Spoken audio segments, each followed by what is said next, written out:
책 멘탈의 연금술. 어떻게 한계를 넘어 기적을 만드는가. 지은이 보도 셰퍼. 머릿말. 자신의 뜻을 관철시키는 사람이 되고 싶은가? 그렇다면 먼저 뭔가를 과감하게 시작해야 한다. 그냥 시작하는 게 아니라 과감하게 시작해야 한다. 그냥 시작한 것들은 대체로 중도 포기를 통해 연기처럼 사라진다. 반면에 결단과 용기, 명료한 의도를 갖고 시작한 것들은 대부분 어떻게든 끝을 본다. 항상 끝을 보는 것. 그것이 진정한 시작이다. 끝을 보고야 말겠다는 강력한 의지가 목표 달성을 이끈다. 모든 꿈이 이루어지는 바닥을 다지게 한다. 대담하게 시작하라. 끝을 보라. 당신이 원하는 성공은 끝을 보고 난 후에 비로소 시작된다는 사실을 잊지 마라. 그렇다. 진정한 성공이란 그 무엇에도 가로막히거나 저지당하지 않는 상태에 놓이는 것이다. 오해하지 마라. 문제, 갈등, 시련, 두려움, 장애물이 해결되거나 없어진 상태가 아니다. 그것들은 언제나 그 자리에 있다. 다만 성공하는 사람들은 그것들을 개의치 않는다는 것이다. 개의치 않는, 막힘이 없는 상태에 놓일 때 마침내 우리의 삶은 한 걸음 한 걸음 전진할 수 있다. 어떻게 해야 이 같은 상태에 놓일 수 있을까? 유일한 방법은 멘탈 혁명이다. 언제나 그 자리에 존재하는 부정적인 쓰레기들을 황금으로 바꿔낼 줄 아는 멘탈 연금술만이 우리를 성공의 상태로 이끈다. 이 책을 쓴 나는 역설적이게도 난독증을 갖고 있었다. 학창시절에는 낙제를 겨우 면하는 수준이었다. 대부분의 삶이 그렇겠지만 성장하는 동안 내게도 너무 많은 문제와 두려움이 찾아왔고 끊임없이 포기의 유혹에 시달렸다. 급기야 26살에 파산 선고를 받았고 자포자기한 채 끝물을 바닥으로 곤두박질 쳤다. 하지만 나는 36살에 백만장자가 되었다. 경제적 자유를 얻었다. 독일 최고의 언론 슈피겔이 선정한 베스트셀러를 6권 저술했고 그중 3권은 전세계 베스트셀러 차트에 올랐다. 파산자에서 백만장자가 되기까지 내게 어떤 매직이 일어났던 것일까? 두려움과 절망에 가득 차 있던 내가 더 이상 두려움을 두려워하지 않게 되었다. 절망에 깊이 빠져 허우적거리던 상태에서 벗어나 오히려 그 절망을 위로할 수 있게 되었다. 나의 멘탈을 바꾼 혁명 같은 연금술이 당신에게 적용되는 흥미진진한 경험을 얻게 될 것이다. 경제적 자유를 얻은 30살 이후 나는 전 세계를 돌아다니며 수많은 멘탈 연금술사들을 만날 수 있었다.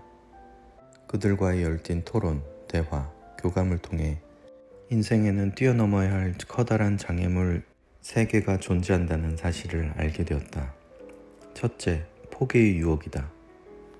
둘째, 두려움이다. 셋째, 크고 작은 문제들의 연속적 발생이다.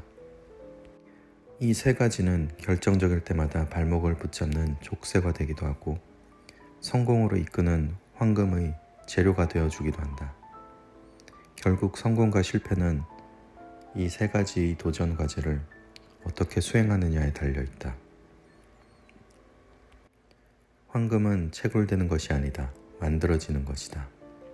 황금을 얻고 싶다면 반드시 유리 멘탈부터 갈아 끼워야 한다. 포기의 유혹, 두려움, 문제들은 절대 사라지지 않는다. 이 3가지에 구애받지 않는 삶을 살려면 이 3가지를 잘 다룰 줄 알아야 한다. 거의 유일한 해법은 취약한 멘탈을 바꾸는 것이다. 수백, 수천 명에 이르는 명성 높은 인물들과 교류하며 얻은 가장 지혜로운 깨달음은 이것이다. 이 세상에서 성공한 사람은 모두 멘탈의 연금술사다. 성공이란 잠재력을 최대한 펼치는 사람이 되는 것이다. 우리가 끝을 보지 못하고 중도 포기하는 이유는 능력이 부족해서가 아니라 능력을 충분히 펼치지 못해서다. 대부분의 사람은 자기 능력의 한계를 알지 못한다.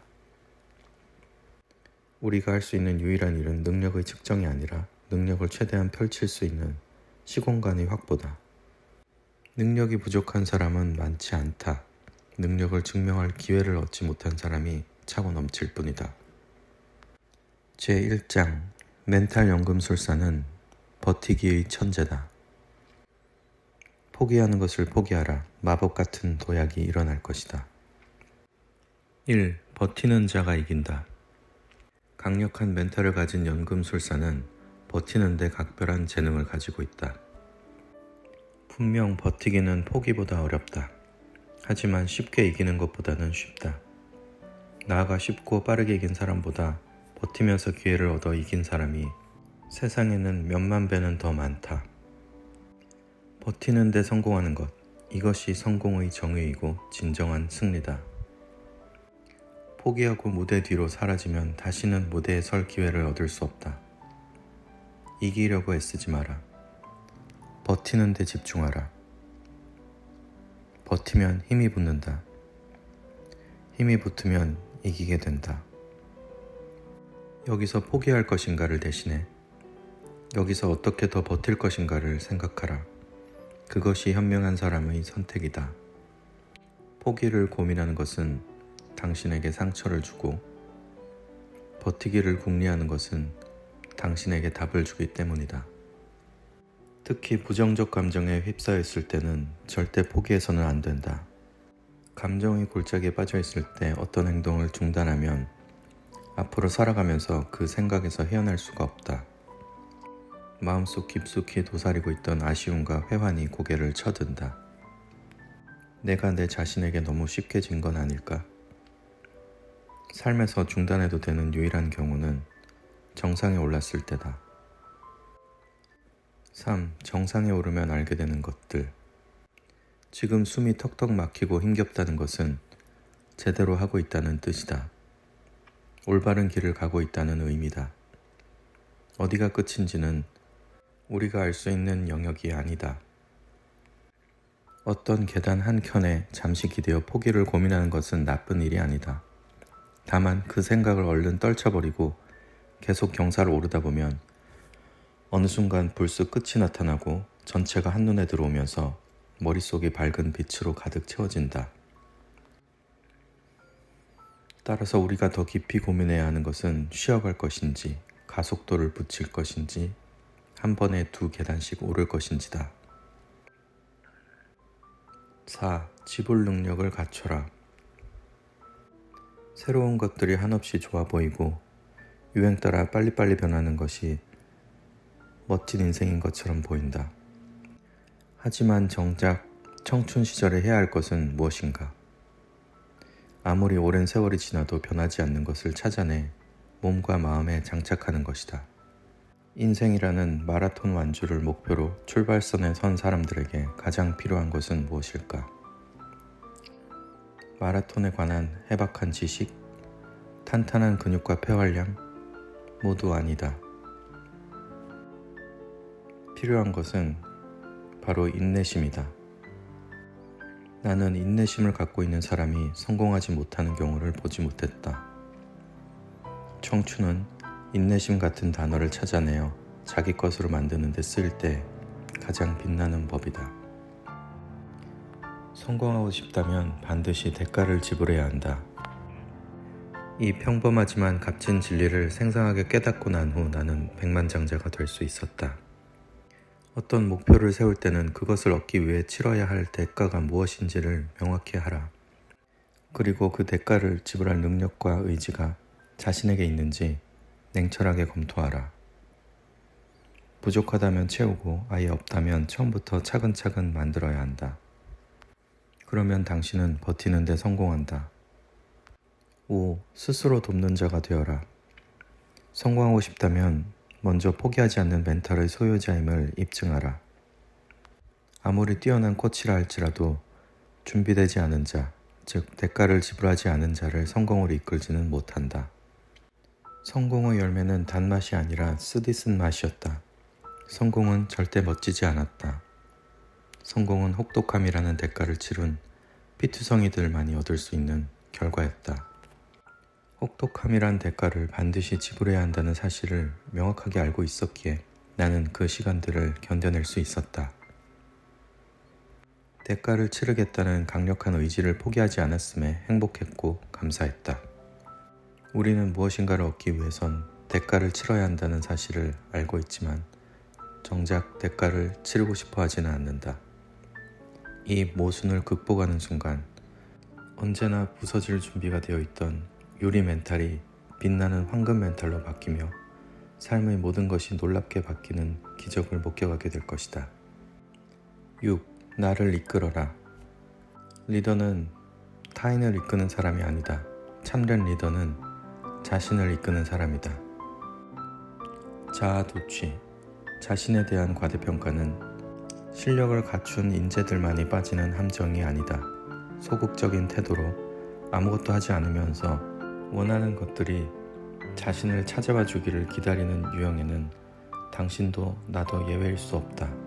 이런 유형은 조금만 가파른 길이 나타나도 털썩 주저앉아 버린다.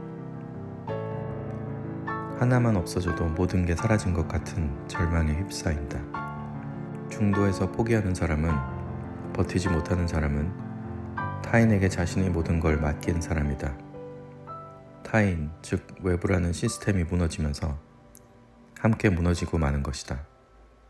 괴롭고 힘들고 절망적인 상황에서 필요한 것은 타인의 응원과 격려가 아니다. 모든 부정적 상황에서 나를 건져 올릴 수 있는 유일한 사람은 나 자신이다. 나 자신을 이끄는 리더가 되지 못하면 타인, 행운, 기회, 성공은 언제든 당신을 떠날 만발의 채비를 갖추고 있다는 사실을 평생 잊지 마라. 7. 가벼운 아령으로는 근육을 키울 수 없다. 당신은 이 말에 동의하는가? 아마도 고개를 끄덕일 것이다. 그렇다면 다음의 말은 어떤가? 가벼운 아령으로는 근육을 키울 수 없다면 어려운 시련과 문제를 만났을 때 이를 기꺼이 받아들이고 기뻐해야 하지 않겠는가? 어려운 시련과 문제야말로 근육을 키울 수 있는 최고의 아령이 아닌가? 당신의 생각은 어떤가? 쉽게 동의할 수 있겠는가? 감당하기 어려운 시련과 고통이 아니면 우리는 성장할 수 없다. 열심히 운동을 해도 체중 조절에 실패하는 이유는 감당할 만큼의 운동만을 하기 때문이다. 적당한 한계 내에서만 지방을 태우기 때문이다. 근육을 키우려면 감당하기 어려운 무게를 들어야 한다. 부자가 되려면 적당한 돈이 아니라 엄청난 돈을 벌어야 한다. 따라서 감당하기 어려운 것들을 만났을 때는 기뻐해야 한다. 획기적으로 성장할 절호의 기회가 찾아온 것이기 때문이다. 우리가 감당할 수 없다고 생각하는 문제는 대부분 단지 어려운 과제에 불과하다. 모든 과제는 반드시 해결책을 갖고 있다. 그러니 피하거나 도망치지 마라. 정면으로 맞서 해치우면 된다. 과제를 해결할 때마다 우리는 그만큼 강해진다. 그만큼 성장한다. 뿌리를 단단히 박고 하늘을 찌를 듯이 서 있는 나무들을 보라. 그들은 모두 폭풍우를 견딘 모습이다. 안락한 의신처의 창밖으로 바라보는 빗줄기는 우리의 성장에 아무런 기여를 하지 않는다. 들판으로 나가 직접 비를 맞아봐야 비에 젖는다는 것이 어떤 경험인지 정확하게 알 수 있다. 우주는 늘 개인의 성장에 필요한 과제를 정확히 보내준다. 어려운 과제를 해결할수록 우리가 잠재력을 펼칠 수 있는 공간은 그만큼 더 늘어난다. 우리가 애써 피하고 도망치고 버려야 할 것은 가벼운 아령이다.